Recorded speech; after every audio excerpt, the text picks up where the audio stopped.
We are in the middle of I think it's chapter 4. Yep, chapter 4, Henry's Canine Teeth. And remember, Scooter and Richard, they had gotten haircuts too. And Henry had promised them that he was going to try and pull his teeth. So he's thinking of different ways that he could do that. All right, let's see. Henry started to call Ribsy, who was napping with his nose on his paws, when suddenly he had an inspiration. Of course! Why hadn't he thought of it before? All he needed was a little cooperation from Ribsy, and this time he had a feeling that for once Ribsy would do the right thing at the right time. Henry picked up Ribsy's tug-of-war rope. He tied one end to the middle of the string that joined his two teeth and tossed the other onto the grass. "Here, Ribsy," he called. Ribsy opened one eye and looked at Henry. Then he opened the other eye and bounded across the lawn. "Woof!" he said. Henry braced himself in case it hurt to have his teeth pulled. Ribsy grabbed the end of the rope, growled deep in his throat, and tugged. Henry's teeth flew out of his mouth so fast he didn't even feel them go. Henry put his hand to his mouth and stared at his teeth lying on the grass. They had come out so easily he could scarcely believe they were gone. He poked his tongue into the right hole in the mouth and then into the left hole. They were gone all right. "How's that for a way to pull teeth?" he asked. "They were canine teeth, so I thought I'd let my dog pull them out." "Say, that was a smart idea," exclaimed Robert. "I never heard of anyone having a dog pull his teeth before. Maybe I can get him to pull the next one I have loose." "Good old Ribsy," said Henry, and hugged him. Maybe Ribsy did get into a little trouble once in a while, but he was pretty useful for getting out of a tight spot. Ribsy wriggled with delight and licked Henry's face with his long pink tongue. "A tooth-pulling dog, that's pretty good." Scooter sounded impressed. "Take you long to train that old garbage hound?" "Not very long, and he's not a garbage hound." Henry untied his teeth and put them in the watch pocket of his jeans for safekeeping till he put them under his pillow that night. "He's a smart dog, aren't you, Ribsy?" "Woof!" answered Ribsy, and worried the rope. Henry looked at Scooter's and Robert's sailor hats. "Well, how about letting me see your haircuts?" he asked, pulling off his own hat. "Nope." Scooter took hold of his hat and tried to yank it down further over his ears.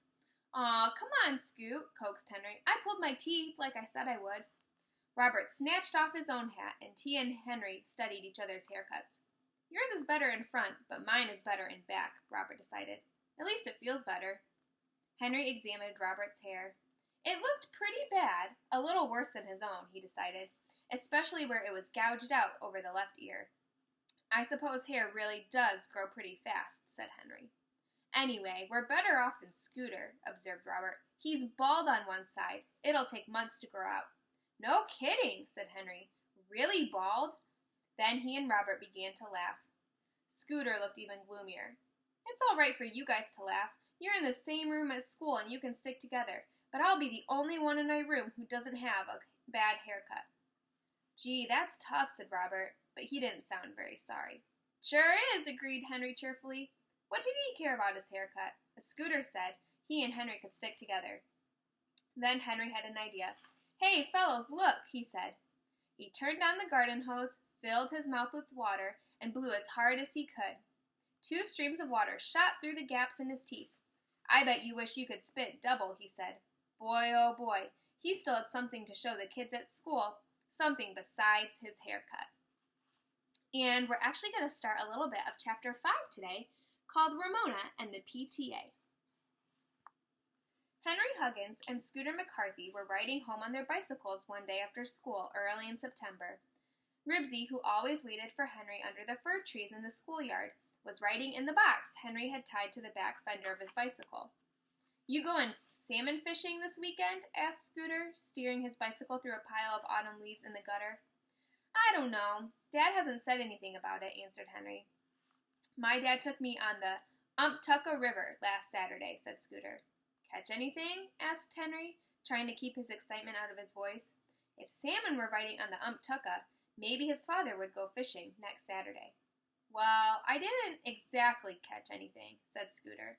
"How do you mean, not exactly?" Henry asked. "I thought I had a bite once, but I didn't exactly land the fish," said Scooter. "But I bet I get one next time." The 2 boys pedaled along Klickitat Street. Henry was hoping his father would go fishing on Saturday. He would almost surely get to go because he had kept Ribsy out of trouble, at least the kind of trouble the neighbors might complain about. Of course, there had been a couple of close calls, but Henry had lived up to his side of the bargain, and now he had nothing to worry about. "So long," called Scooter when the boys came to the Huggins house. "So long." Henry rode up the driveway and parked his bicycle in the garage. The back door was locked, so he found the key under the doormat and let himself in. Beside the refrigerator, he found a note from his mother that said, "Have gone to PTA meeting. Don't eat all the hot dogs. Mother." Henry took 2 hot dogs, which he shared with Ribsy.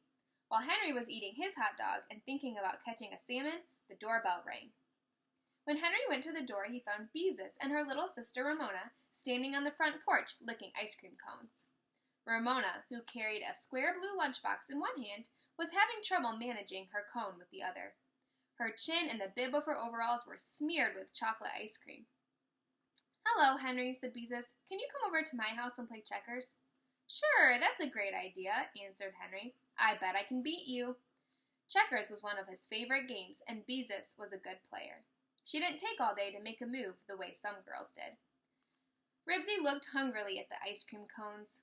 He knew Henry always saved the last bite of a cone for him. Maybe the girls would give him a bite too.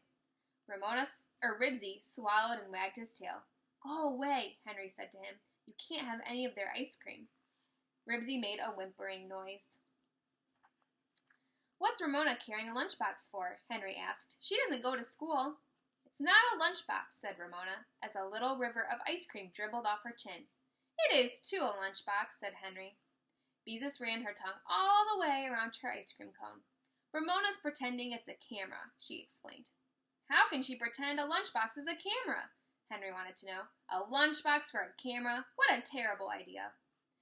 "Oh, she has a lot of imagination," said Beezus. "Daddy says she has too much." "I'm going to take your picture," announced Ramona. She held one end of the lunchbox against her stomach. The other end she pointed at Henry. "Ramona, look out for your ice cream cone," Beezus warned. "You're tipping it." That was what Ribsy was waiting for. With one sweep of his long pink tongue, he knocked Ramona's ice cream cone to the porch. In 3 greedy licks, the ice cream was gone. Then the cone crunched between his teeth. Ramona let out a scream. "Look what you've done, you old dog," said Henry crossly. He looked around to see if any of the neighbors were watching. He didn't want people to say he had a dog that stole ice cream from little children. And that is where we're going to stop for today.